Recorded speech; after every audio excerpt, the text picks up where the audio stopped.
Mae Renfroe. Welcome back to another episode of Mighty Monday.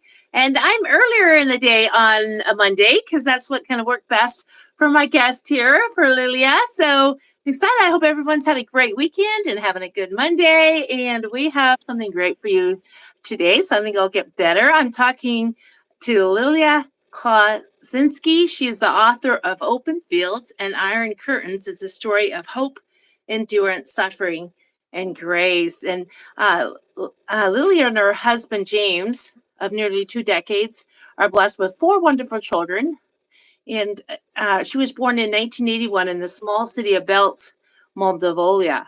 It was then the former Soviet Union.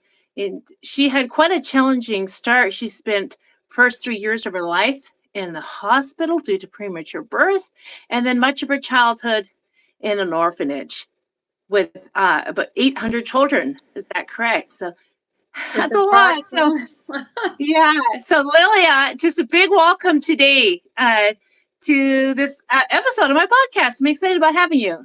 Thank you for having me. What a blessing it is. I'm sorry, it is a very full intro. There's a lot happening right in that short minute There is. There's a lot. Yeah, there's more I could share, but I'm like, well, you can just unpack some more of that for us to introduce yourself and any more you would want to, and just have unpacked of how, like, yeah, how that all happened in your about your book. You got quite a story, so I'm excited about sharing that and got a lot there. for Yeah. us. So Yes, you can I just, will say, like you said, born in Moldova. oh, your sound. I can't hear you. Oh, there's no sound.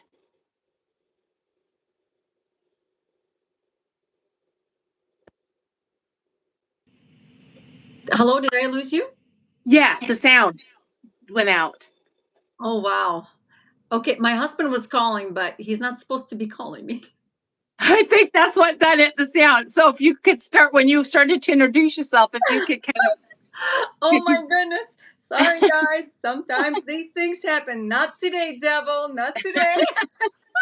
yeah. Oh my goodness. I am so sorry. I didn't realize that that might happen. I normally use my other system, and last minute I was scrounging here for the at the last second because my system wasn't working. So I'm like, all right, I guess we'll just do this on the phone today. So can you hear me very well, May?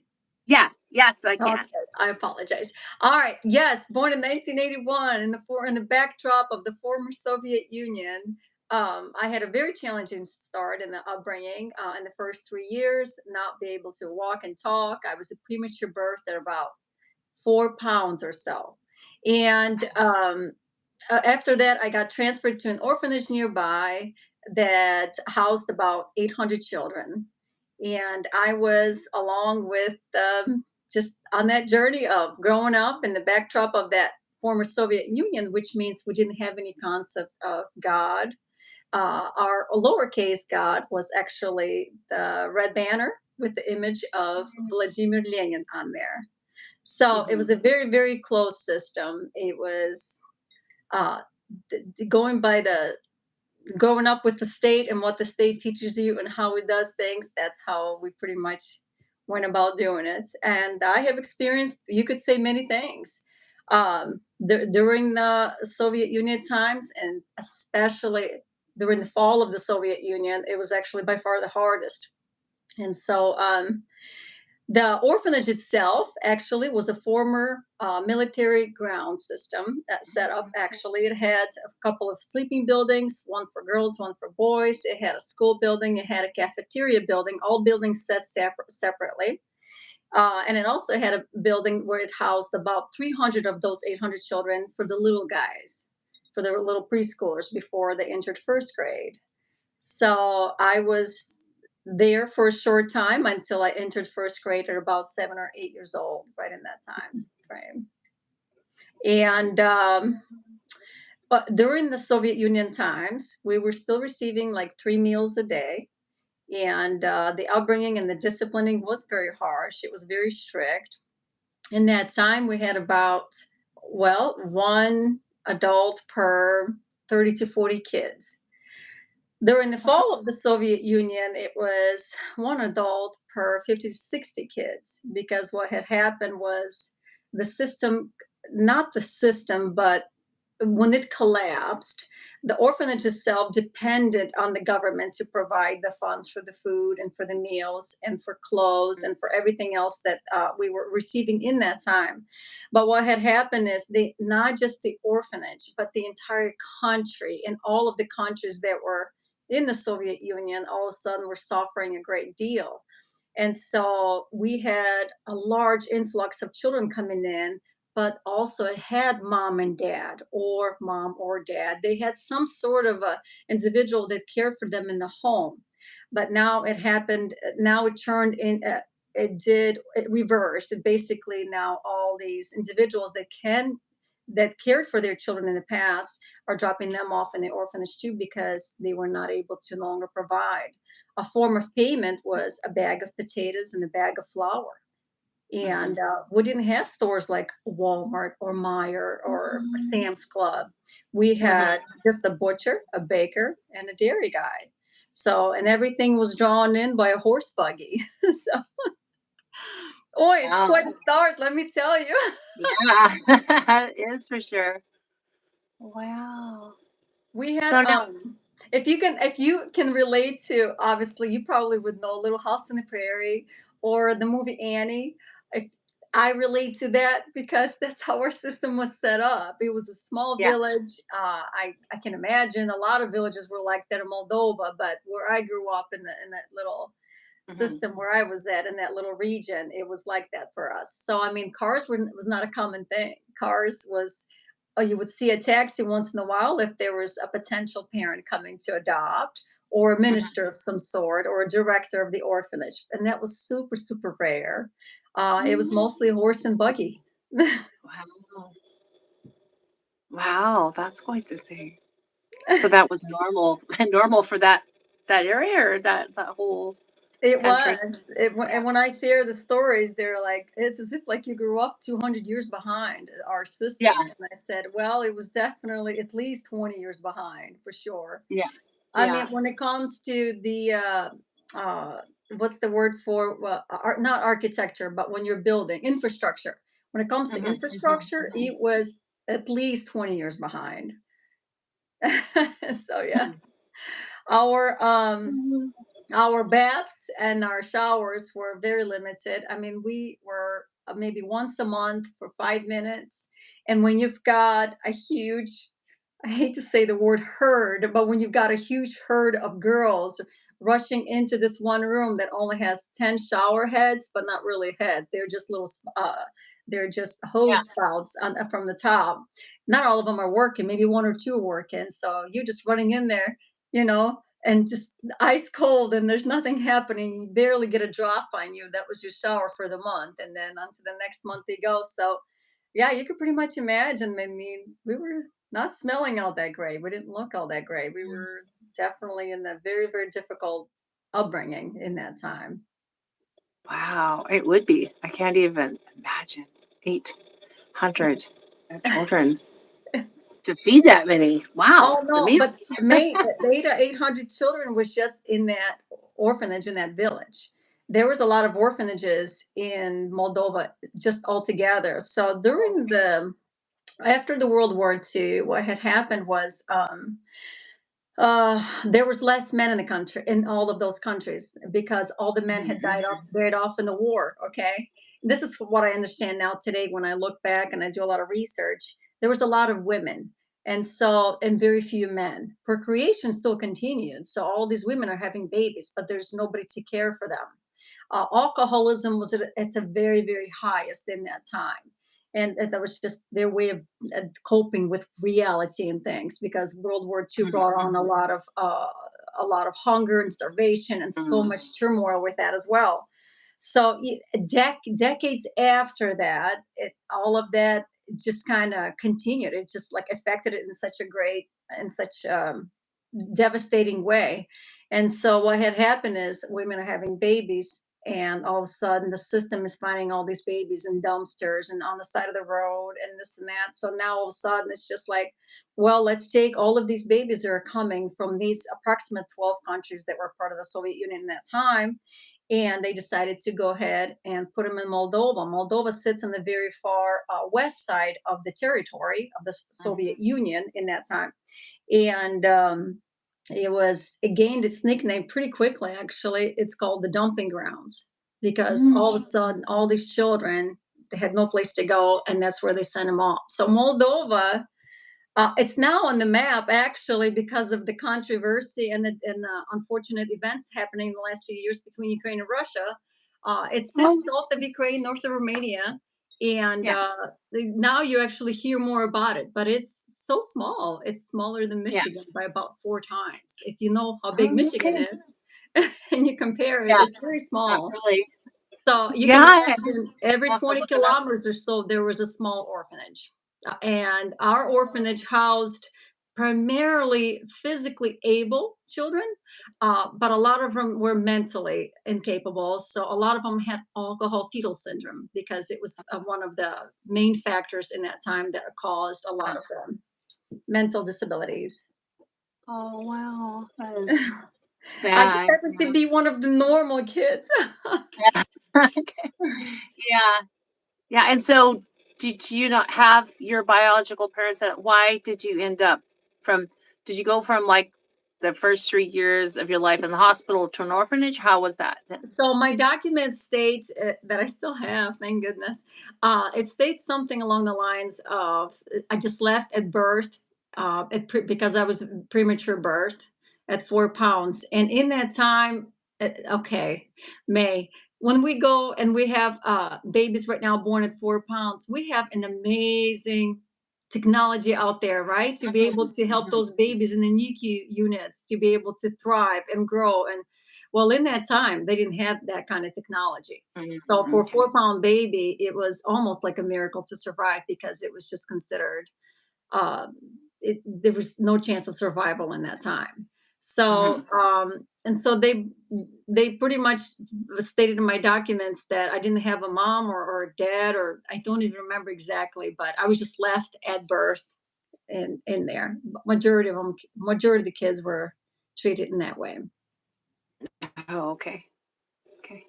So if they Oh, didn't give birth in the hospital, they gave birth other places, and then the system would find them and find a place for them mhm. in the orphanage. Mhm. Okay. Wow. That's good they And were with taken that care came of. a lot of other things too. Mm, Yeah, just well, one of the major events when I said there was no concept of God, during the collapse, before the collapse, we had almost 3 meals a day, so we did receive that. We had mhm. clothes, though clothes were passed down from generation to generation. They were of genuine wool back then. Oh, okay. So Yeah. they lasted a long time. So though I mean my sleeves would be up to here, I still had something to wear. I still had and hats. We still had hats in that time. During the collapse, everything just disappeared. All those storage rooms underneath in the bunkers under the ground, they just became empty.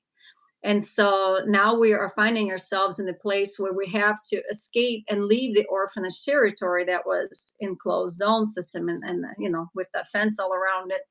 And we had to go out there and rummage for ourselves. And most times it was a very unpleasant type of approach to surviving. I mean, we're talking young girls and boys of ages anywhere from 6, 7 years old all the way to 16 years old. Because when you're 16, you become an adult and they send you off on your own outside the orphanage, and Mhm, you know, mhm. with pretty much nothing in your hands, and off you go. Oh, But wow. in that time, I mean, it was very common. Girls were in sex trafficking, and boys were in drugs and alcohol. I mean, it was very, very common. And we went out there and did what it took to be able to get a piece of bread to put in our stomachs. Mhm. Very, very unfortunate. Yes, yes, for sure. Okay, so the children in the orphanage actually had to go and get food. It's not like there was a system in place to provide the food. You know, That's interesting. yes, it was. Mhm. We were. we were already lacking in the care for like emotional care and the care for like wanting to be held. It did not Mhm. exist. Right from birth, it did not exist for me or for majority of us kids. We were lacking that aspect of our foundational basis, right? But now we're lacking the physical needs. We're not even having our basics met, food and clothes, let alone everything else. Our heat was done through coal. So obviously, if there was no coal, there was no heat. So, Mhm. Mhm. and because we had such a large influx of children coming in, our beds, if you go to a hotel room and you have extra children with you, I normally request for a trundle unit. You know, the trundle, like a trundle bed. It's smaller than twin. Yeah. Are you okay? So we would have two people per a bed size of that size per trundle unit to share because there were so many kids and they were trying to fit us all in.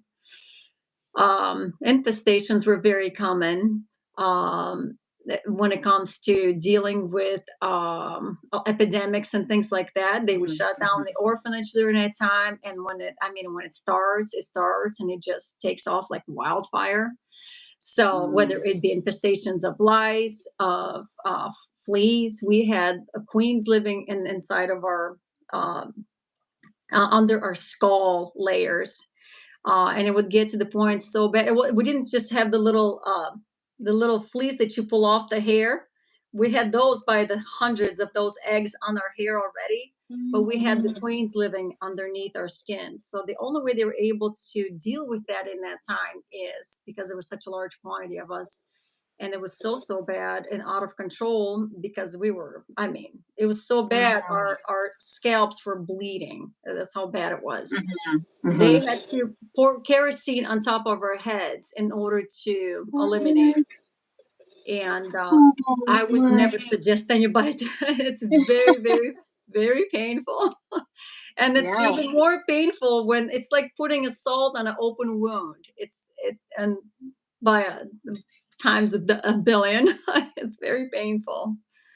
So, but that was just the only way they knew how to deal with it in that time. That's how they addressed it. When it came to disciplinary action, it was very harsh. And a lot of times, because there was such a limited amount of adults to care for the children, they were just trying to keep order. And the only way they were able to keep order is of punishing, just to even and unjustly most times, just to help me out, just to show that, hey, listen, if you don't do, it's like embedding fear in you, and that's how it had to be done. So a lot of times, if we got in trouble or running away from the orphanage, we got to do a heavy chair above our heads, not on our heads, like above our heads, and we had to do approximately 1,000 sit-ups with that. um, those the beating of the fresh green sticks were very common, though we learned pretty quickly. I got smart when I watched the older boys come in with the big ugly sticks, realizing after a minute that those beautiful green sticks that I really loved pulling didn't realize that they were much more painful than than the actual big ugly sticks that were break so easily. So Mhm. Mhm. on an impact. So Yeah. we learned very quickly to come in with those big ugly sticks. Rummaging through the trash dumpsters, we would have villagers would walk by on the outside of the fence, and they would dump their trash in.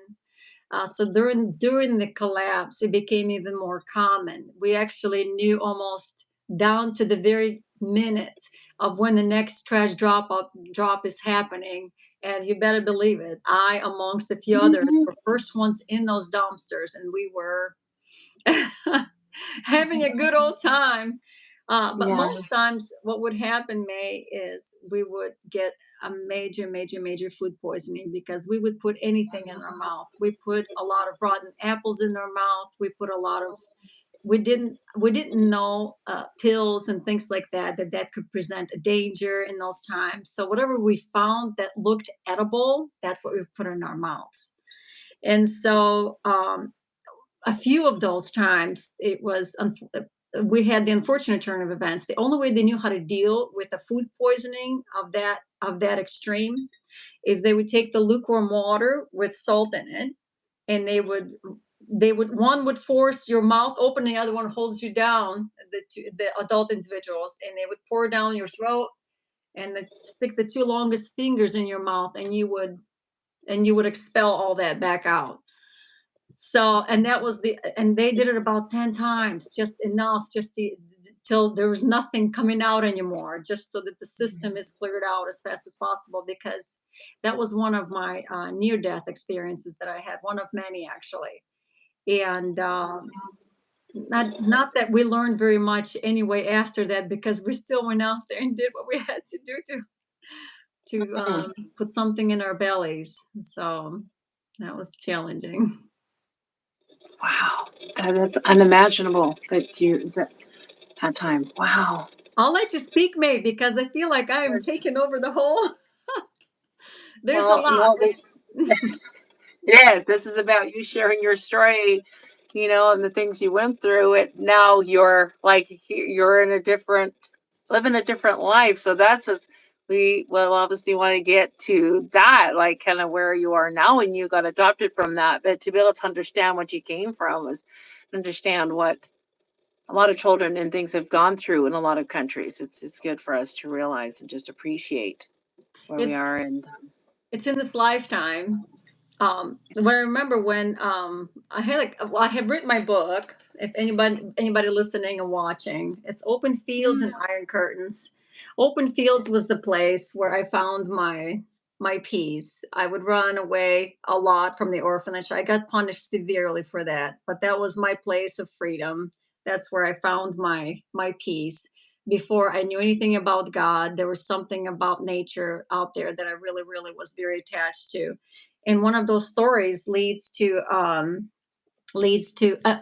Iron Curtains. I think a lot of the older generations would know that's referred to the former Soviet Union setting. So it was a nickname for that. But one of those stories takes place in a camp during the fall. Our directors, there was a tremendous transformation happening in that time, and one of the directors got exchanged, the Russian one for Romanian. So we no longer were allowed to speak Russian. We were only allowed to speak Romanian. And this particular director was a much younger, vibrant director, and he was just very, very someone we felt, some of us girls, that we could trust him. And what was happening in that time in the orphanage was a lot of older boys and a lot of drunken men. Drunken men would come in the nighttime because the individual adult that was supposed to be watching over the entire orphanage, the entire territory, he would allow drunken men to come in the orphanage for a bottle of vodka to take advantage of us in the nighttime. And then a lot of times it was older boys taking advantage of us as well. So we did have this particular individual. He posed as one of the authorities because, like I said, we were short on disciplinarians and teachers in that time. There was less, and they had to put somebody in charge. So it would be older kids, and so mhm. there were older boys that would take advantage of us sexually as well. And one of those times was the unfortunate turn of events where I was coming back from the shower building, and in between of the sleeping building and the building where the teachers resided, I saw an object fall from the third floor building. And as I come closer to it, I realized it was a body. And as the music teacher witnessed the same thing, came closer to it, he was like, "Well, why are you just standing there? Go get somebody. Go get help." I froze. I was paralyzed in place. I couldn't even move. Without. I didn't know. I just saw the deformed body with blood and everything else, and there was still a smoldering cigarette next to him and a broken bottle of vodka. It was a man, not a man in that time, but he was still young, and he took advantage of us sexually for many, many years. And it was one of those really difficult times when all of a sudden there was just the crowd growing. It just got big, and there was just everybody there. And the kids were pretty happy. Granted, I mean, I don't blame them because we were all pretty happy to see that our Mhm. abuser is no longer alive per se.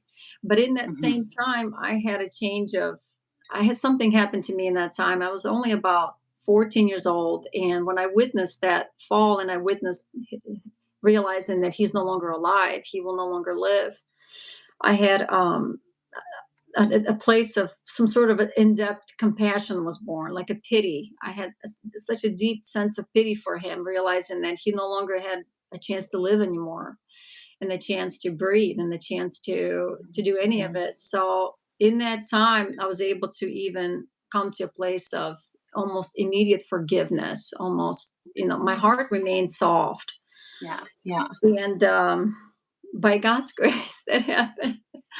But yeah, a lot of us orphanage girls, we trusted that new director, and so a lot of us came to him in large numbers. What we didn't realize that in that time is we never spoke about these type of things amongst ourselves. We were just all in such a that's just how we were living. It was just like a shameful thing Mhm. to speak of, and it was just no, there was no place to even speak to anybody about such things. And so we're all looking at each other, realizing there was a large number of us getting abused by a lot of the abusers sexually abused. So the director bought also a camp that year, a campground for us to be able to go in the summertime somewhere outside of the orphanage so they can work and maintain the orphanage and paint and whatever they need to do. And so it was one of those times when one of my peers set an ambush for me behind one of the buildings there. It was early morning when everybody was getting ready to go for breakfast. And I got beat pretty hard, really, really hard, because I thought it was going to be an exchange of goods in that time. And because Mhm. that's what normally happened. But Mhm. Mhm. I refused to submit to her ways, and it was just that's just how it was. And we were expected to be submissive in that way, and a majority of us maybe didn't want to be, and we were just so rebellious. And so I was one of them, and I ran through the forest behind one of those buildings, and I tripped over the forest floors, and the vine grabbed me on my foot, and I fell. I didn't know that area at all. I fell into the very thick pond. I started to drown, but I realized I fought for so long. I couldn't swim. I didn't know how to swim, and I just pretty much gave way. I remember in that time feeling just peace coming over me because was already reaching the bottom. I could no longer see anything. It was pitch black.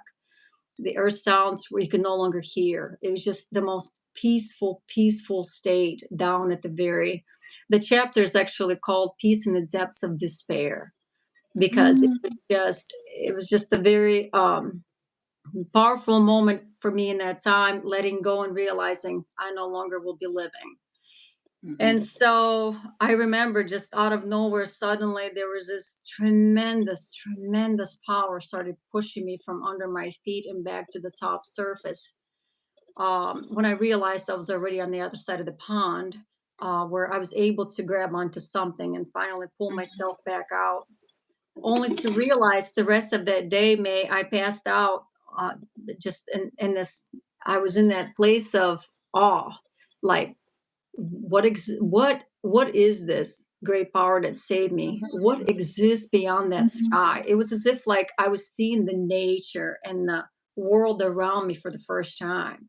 Like Wow. it's as if like Mhm. my eyes were open for the first time. I mean, they were always Mhm. open, but this time it was like open because I was just taken by this tremendous whatever that was all around me.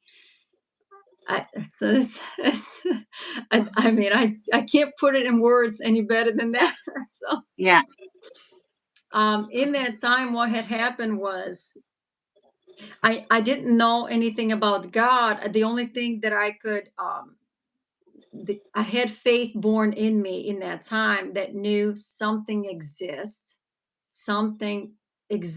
that is beyond, that is very, very powerful. I don't know what it is, and I didn't know it in that time. And so during that collapse of the Soviet Union, the orphanage gates started to open up finally, and they started to allow missionaries to come Okay. for the first time from all the countries, from Germany and Italy and the US and just all over the globe.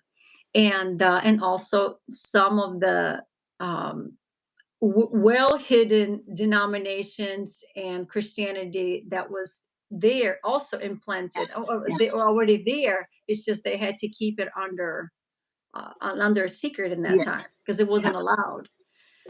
So these missionaries would come, and it was like a group of 10 people. They were so well dressed. It was for the first time I saw vibrant colors. So Mhm. before then, the colors that I saw were just the very prime colors, right? Like the red, yellow, blue, brown. But even those were super rare. The red was very common, obviously, because the red banners and the red arm things that we had to wear shows that we're in charge, hall marcher of the day and things like that. We had to wear red scarf around their necks because we were reaching a certain level of being a pioneer and this and that. So the red was very common. The yellow was rare. The blue was rare. We mostly were black, gray, and brown, Mhm. and a super dark blue on certain occasions. So these people came to the orphanage and they were wearing colors I have never seen before. They were like exotic colors and beautiful, and the smiles on their faces. For us, it was not very common to be able to laugh and smile and giggle, and it was not a thing. So Mhm. I would see these people, and the looks on their faces. I wanted whatever they had. I mean, they didn't, and they came also with goodness of the bread and the exotic food that we got to taste for the first time, orange. There was like Mhm. 800 of us, and they're trying to split up all these oranges amongst us. And I mean, I got that little sliver because we could only receive that much. Let me tell you, it was the best thing I tasted in that time. They Wow. passed us those little pieces of bananas, and bananas we would eat with the whole peel because we didn't know, we've never seen it. Yeah. I didn't know how to even eat such fruit because so we ate the whole thing. But with that, they also came with the message of Jesus Christ as Mhm. well. They were telling us about this guy named Jesus, and I was just like, out in one ear and out the other. And it was like I was loving to hear the stories. The stories kind of got me excited and everything. And it was wonderful to hear them, but it was like as soon as they left the orphanage, we were back to reality. And it's just that's why it was short lived. It was like, okay, now we're back to reality. Where is this guy named Jesus and all the miracles that he performed and Mhm. everything? Mhm. So and then one of the things that did touch me, I remember remembering in that time that I really was skeptical about because I was already in my teen years.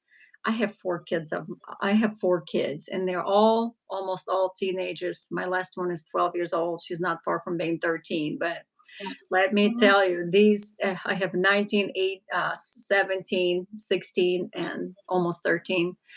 Anyway, it's not 17, 15, and then 13 every 2 years. And skepticism right now in our household is like way up there. Mom, you can't possibly be right, and this, and that. So in Yeah. that time when I would hear those type of stories, they were like, I was very skeptical, questioning like, how is this man that is capable of loving unconditionally when all men in my past, all males have already failed me up to that point? I have only been abused and used up to that point. So to hear something like that was very, very like, there's no way. There's no Mhm. way.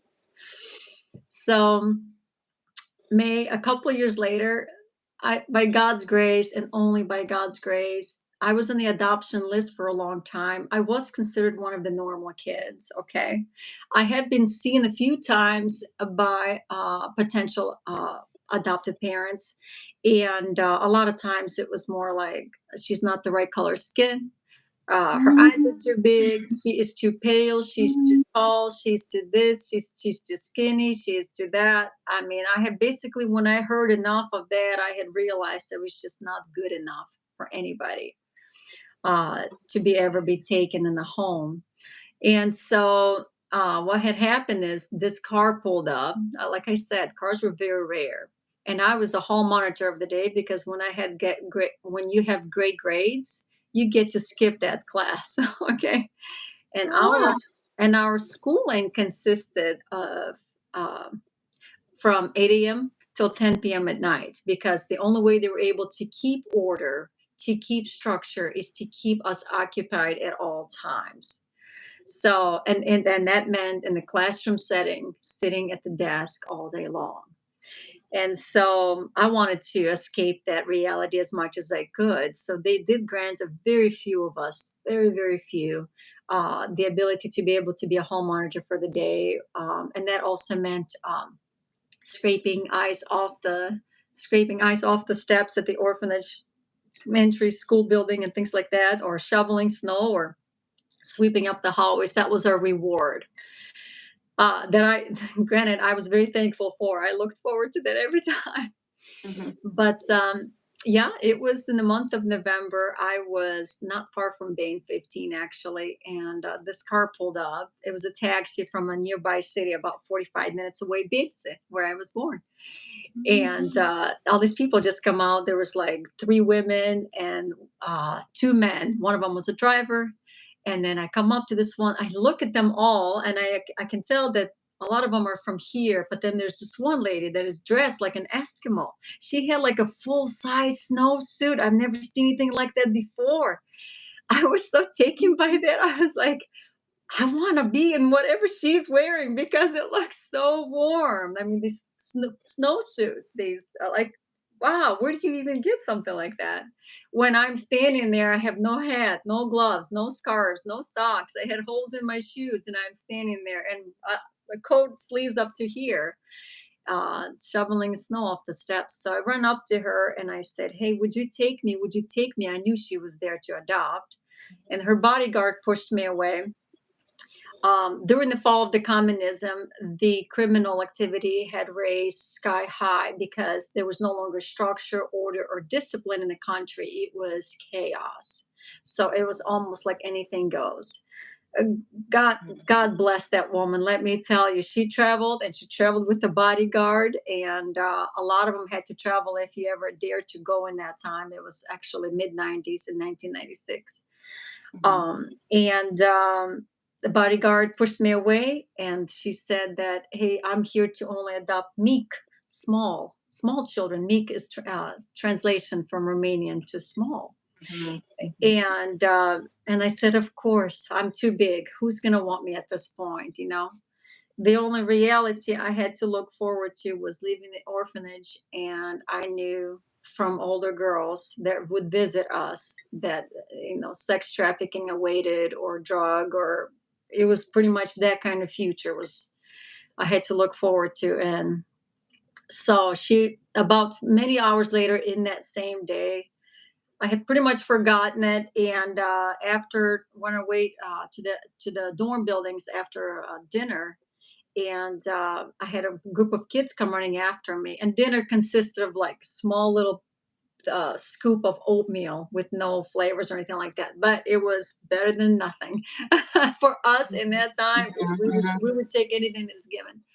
And so a group of kids came running and said, "Lilia, Lilia, Lilia, come to the office. They're calling you to the office."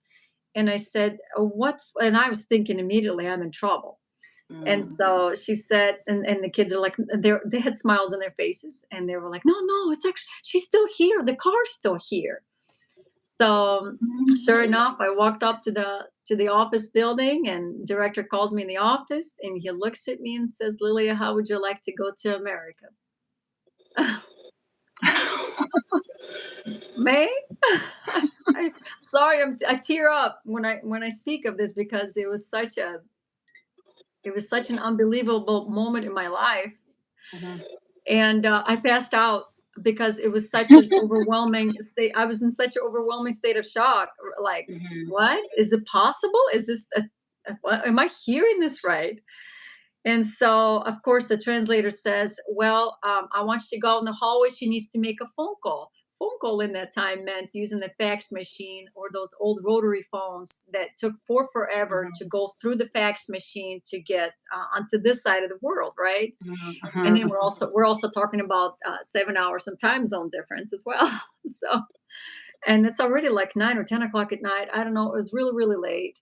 And I just remember sitting in the hallway thinking, like, no, it seemed like forever, basically. But sure enough, here I am. Yeah. Was able to travel to US, and here I am. Oh, wow, that is a beautiful miracle.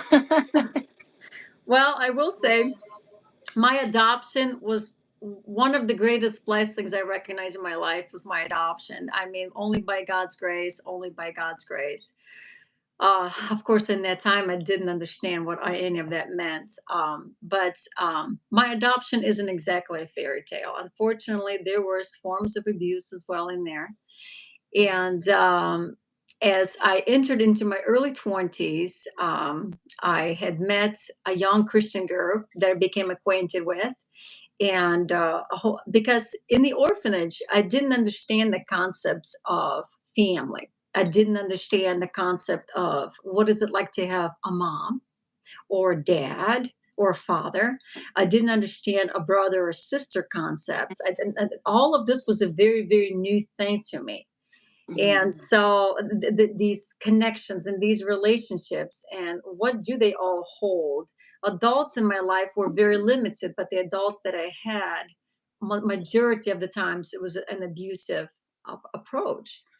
So I remember in my early 20s when I met this youth group, and I'm getting acquainted with their families, and in their family settings, I'm for the first time and I'm seeing, granted, these were Christian families, and I'm seeing that they're homeschooling, and they all have like 9, 10 kids at a time. And I'm seeing how siblings are with each other. I'm seeing how mom and dad are with each other, and I see how they take the time to pray in their family homes. Oh, May, I was like a sponge in that time, experiencing that for the first time. I wanted to take it all in for myself. I took because I've never seen that before. And it was such a beautiful dynamic to watch, to have it, to see it in such a way. So those were my early times. In that times when I came to, there was an altar call, and that's when I came to Christ. That's when I accepted Christ into my life for the first time when I was 22 years old. And my life as a Christian propelled. I mean, it went. I mean, I had faith up to, I had strong faith that something existed because whatever it was, it saved me. And it didn't save me just in that time of pond, it saved me more than Mhm. once. But then when I accepted Christ into my life, I had my Christian life has propelled. Um, and so here I am, where with almost 30 years later almost, and I've had the opportunity to write this book. Granted, may if I had the desire to write this book 3 times in my life. The first time was one in 1996 when I was first arrived to US and people are hearing my story for the first time. I mean, kerosene on your heads, walking on dry corn on your knees. I didn't mention that. Showers, the type of setting, the type of background that I come from, for me, it was my norm, my everyday life. People here were fascinated to hear those stories. And so in that time, I remember, Lilia, you should write your book. But it got shelved because English was my biggest barrier in that time. I couldn't form a sentence, let alone write a book. So Mhm. about 20 years ago, I've been married to my husband James 20 years this year, and we met for the purpose of having him help me write my book. But instead, we got married and had 4 kids. So Okay. once again, it got shelved Yeah. because I'm busy raising children and homeschooling and homesteading and doing this and that. Just life took over, and it just Yeah. like. And so about 6 years ago, I started on the journey of emotional healing journey. I realized that I came to a place at a dead halt where I was just not growing anymore and I needed something. And so by God's grace, we were able to meet a good set of friends that introduced me to Murray method. Oh, okay. If anybody has just to look this up, please do, please do. I have tried so many different, and there are many great tools out there when it comes to counseling and healing and therapy, whatever helps you Mhm, to get ahead in life. You know what I mhm, mean? To move mhm, forward. mhm. And so I have tried many different, and they have offered a lot of great tools. A lot of those tools for me lasted only temporary. I mean, you just heard a lot of my traumas that I come from, and there's just so Yes, much more. yes. And Wow. so I needed something that was really in depth. And so that's how Marilyn's work came into play. About 6 years ago, I dove in and I dove all the way in. It's like a lot of counseling sessions. You take the onion, and granted, they're amazing too, because in that time when I was receiving those, it's what I needed in that time. But it's like if you take the onion and you just peel away one layer at a time. So it's sour. You're experiencing the sourness of it, but it's only one layer at a time.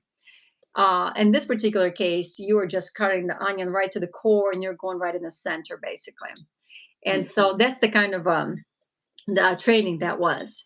And by God's grace, it was an amazing experience that I had about 6 years ago. And so what had happened is in the last 6 years, I have had, and I'll be writing that in my second book. I'm just sharing with all of you guys. mm, Thanks for listening. But I'll be writing that in my second book on my journey of that as well. And what had happened since then. And one of them was I had, my husband bought me a DNA kit about 4 years, 3 years ago on my birth. 4 years ago, I'm 44 now. Okay, almost right on my about to turn 40. He bought me a DNA kit, and they said, "Don't bother, honey. I've already read the reviews. A lot of them are English descent. There's no Slavic.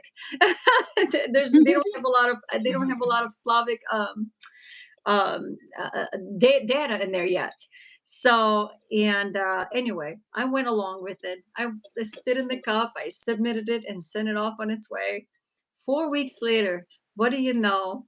I get a notification on my phone. It says, "You have a first cousin living in New York." I just about fell over. And when I clicked on that profile, I yeah. really fell over because I thought I saw my image. It was for the first time I was able to see somebody that looks like me and to Yeah. find out that I'm actually related to somebody by blood. Like up Yeah. until now, up until all these 40 years, I believed that I belonged to nobody in this world. And so it was such an amazing turn of events. It just like Yeah. opened and unraveled. And so, with that said, I got to meet my biological mother for the first time a year and 3 months ago. Oh, My husband and I and our four children, we got to travel. It was like a long procedure and finding my uncle played as a Sherlock Holmes, which is her dad, yeah, yeah. of trying to find out who I belong to in this family. This family is very large. I'm one of 24 first cousins. So it's a Yeah. lot of like, who do we belong to? To make a long story short, we traveled back. But when I came back, this was the third prompting I had that said, well, this time it was more like this: it's time for you to write your book. But this time I didn't want to Mhm, really, I mhm, didn't have the desire to want to write the book because I kept coming up with all of these mhm, excuses and mhm. I kept throwing curveballs at God. And I'm like, no, God, I don't know if I'm ready to do this. All of a sudden, I just had cold feet almost. But I prayed for an editor to come into my life. I prayed for a lot of things, and they just kind of started to come in all at the same time. And I said, okay, I'm diving in and I'm doing this. So that's that's how this book was born. Wow. May I will say for anybody listening, when you read this book, it's a it's in the visceral aspect. It's like a childlike. I've written it from a child's perspective. So you're not going to get a lot of intellect at all. Actually, none at all. You're just going to grow with me from crib, from my earliest memories, which is the crib, all the way to age 15 to when I leave the orphanage gates. Yeah. Okay. And it has a Mhm. lot of things in there. And it's like this. Yeah. Oh, wow. And then it shares your story of when you fell in the pond. You nearly Yes, the miracle drowned. stories in Okay. there. I mean, I Okay. have a lot of testimonies in there, and it really will. It will. There's a lot of intro in there, and it will somewhat will get go into the intro, explain my overcoming and where how I am Mhm. today and why I am where I am today. It will give a lot of that Okay. perspective So as it does well. give, like when you really found Jesus and gave your life to him. Yes, yes, that's Okay. all in the Okay. That's that's beautiful. all in the intro. It's a long intro, but it has a lot of that, Hmm. the testimony of enduring, overcoming, and just propelling through Christian life in general. Hmm. Oh, wow. That sounds like a really, really good book. I mean, it was a hard story for you, a hard life, but it's got the beautiful outcome. And God is still writing your story. He's not done yet. So, yeah, that's I amazing. am so grateful. And I wanted to one of the things I wanted to share before we go any further is I wanted to a lot of times when I hear testimonies from other people that meet me and they want to meet me in person, Mhm, mhm, Lilia, you've had such a hard background. I mean, I've got nothing to complain about. I've had it made and this and that. It's a wonderful place to be in that place to recognize that goodness and that to have that gratitude. It's wonderful, and I encourage everybody to have that. But what I would want to also encourage others is not to compare that to not to be a comparison, but rather when you read my story, to be able to come to a place not just of gratitude and recognizing that you did have it wonderful, but also to come to a place where recognizing that there are hardships that one has endured as well. I mean, mhm, this is my story. This is my upbringing. This is my life's journey. This is where I have been. But I also know that each and every one of us walking on the space of the earth has experienced something that has caused a lot of turmoil within our hearts, a lot of mhm, that stirring in there that just doesn't want to sit well at night when we try to sleep. And so I wanted to encourage, and if you ever want to try Murray Method, try Murray Method. But there's many other counselors out there that do amazing work as well. Um, and so, and I also wanted to share that the art of gratitude is at the forefront of my being, and I'm just very thankful for all of you guys that are listening out there and letting me share my testimony with you. wow. Well, thank you. Thank you for sharing that you just said. And so you said having like the art of gratitude, is that what you called it? Or the I call heart it the heart of gratitude. the Well, heart. Okay. heart, the art or the heart, if you can gain it as an art and just adapt it as Yeah, your daily habit, yeah, as your then it's almost like an art. yeah, But the yeah, heart of gratitude is the attitude at the forefront, and it really helps to yeah. overcome a lot of things and to look at your perspectives in lives and see where you've been and how far you've come. It really if you ask me why I have a smile on my face, that's because I know where I've been and I know where I am and I know how blessed I am and how much I Yeah. have endured and overcome. Yeah, and how much God has been faithful for you and was watching out for you before you knew God, before you knew who He was. He was watching out for you, even Amen. though you, yeah, endured some hard things. Wow, you definitely you've got a joy that it is hard to imagine that you could have that joy when you've described the things in your life that you've been through. Is something else, but it's God. That's what God does, right? And I love that you It's are. all God. I mean, Yeah, I may take a step forward, but He takes 10 steps for me in advance, and I'm just yeah, already overwhelmed. Just like, where do I yeah. go from here? How do I do this and how do I do that?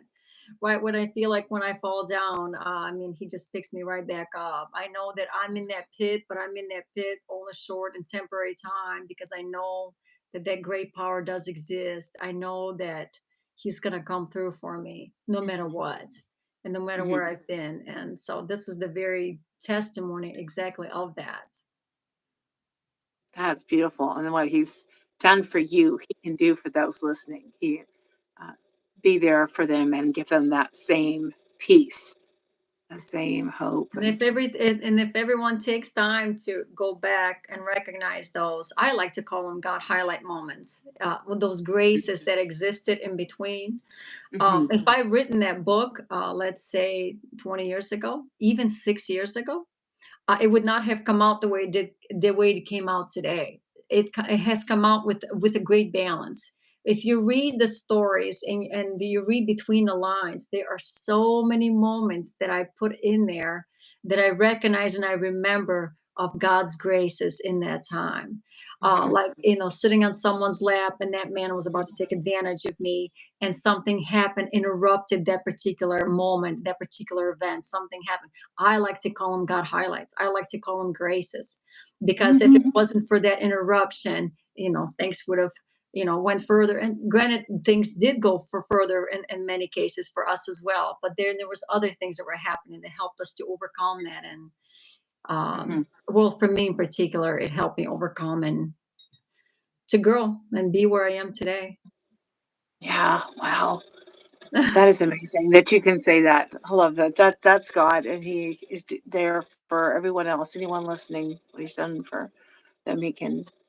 Done for you, He can do for them. Yes, and That's that's so true. wonderful. Thank you so much for sharing and about your book. And where can people kind of connect with you? Do you place where they connect you? Yes, yes, I'm on Facebook. I have Open Fields and Iron Curtains on Facebook. I have it on Instagram. I am live on Amazon. If you look up that same title or that same name, you'll be able to pull it up. So yeah, I'm pretty much everywhere on all the. Okay. I'll have the stuff, links in the description too. And so you will speak out of it at places, right? You are you Yes, I get invited. I get invited to okay? speak and share my testimony. I didn't say I'm a great speaker or anything. I'm just But sharing my story and yeah, but you come with that hope and joy infused by God with your personal walk with God, and yeah, well, that is a great testament. So, thank you so much for having me, May. oh yeah, thank you, And for sharing. thank you to everyone that took the time to listen and tune in. I really, really appreciate you guys. Hey, thanks. Yeah, we had several watching live as we just now, but yeah, thank you again so much. All the best to your future writing, and everyone have a great week. See you back here Sunday. Take care. Take care. God bless you. Bye bye.